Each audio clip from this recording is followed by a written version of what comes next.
Hello to all traders and welcome back to another market review brought to you by Orbex. So where do we begin on this Monday trading? We're seeing the dollar advance quite progressively against most of its counterparts, the British pound, the yen, the Swiss franc. We've also seen indices really skyrocketing at the moment on the progressive approach, not only towards Donald Trump being in office in January, but also with the Fed cutting rates as well. It's looking likely that this will continue even if Donald Trump does start having more fiscal spending in his next 4 years, and also if he does start cutting tax and deregulating some companies. So with that being said, where do we go from here? Well, we're just taking a look first of all on the euro dollar. Few requests over the weekend for me to just open on the major forex pair, and on the 4-hour chart, as you can see here, very nice dip there where we did see quite a progressive move on the president election last Wednesday, and then since then, as you can see here, another upside move before continuing lower. So we're hitting monthly lows at the moment. Let's put it back on the daily chart.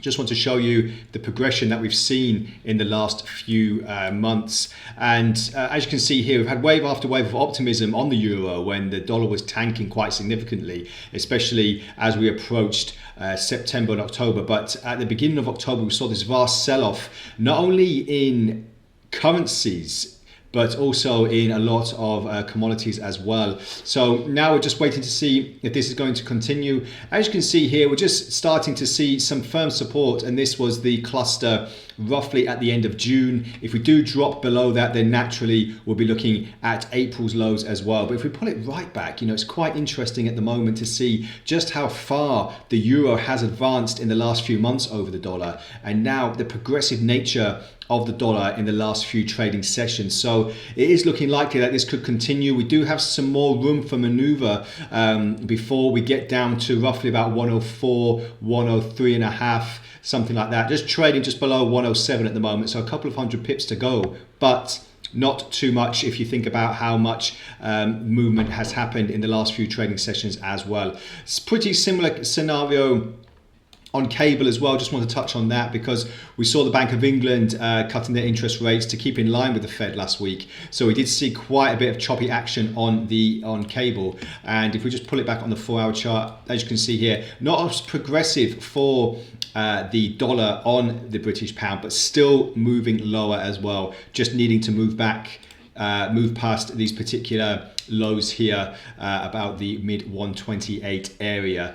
I just want to quickly look on a couple of indices as well, looking on the Nasdaq, because we did see such a big pop on Nasdaq. Obviously earnings season is one thing, but the progressive nature, as I said, in the last few trading sessions with a new president coming in, obviously a lot more potential upshift that we saw 8 years ago now with Donald Trump's first term.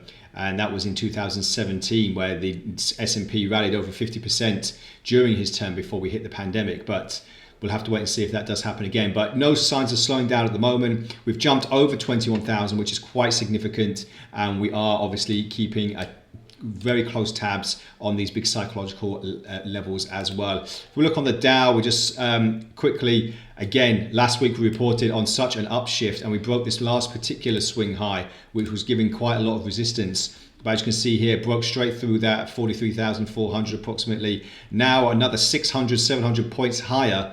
We are still looking to see if the rally will continue. So quite significant there as well. So let me know what you're trading on. Obviously CPI data tomorrow. Is there going to be a bit of a shock? We're not expecting such a gradual move back down to 2% in America, but it's getting there slowly. So we'll have to wait and see what happens with that and how it affects the markets. But as usual, we'll report and give you all the latest in our technical and fundamental headlines on our YouTube and Telegram channel. So stick with us, stay ahead, trade responsibly, and we'll speak again next time. Bye for now.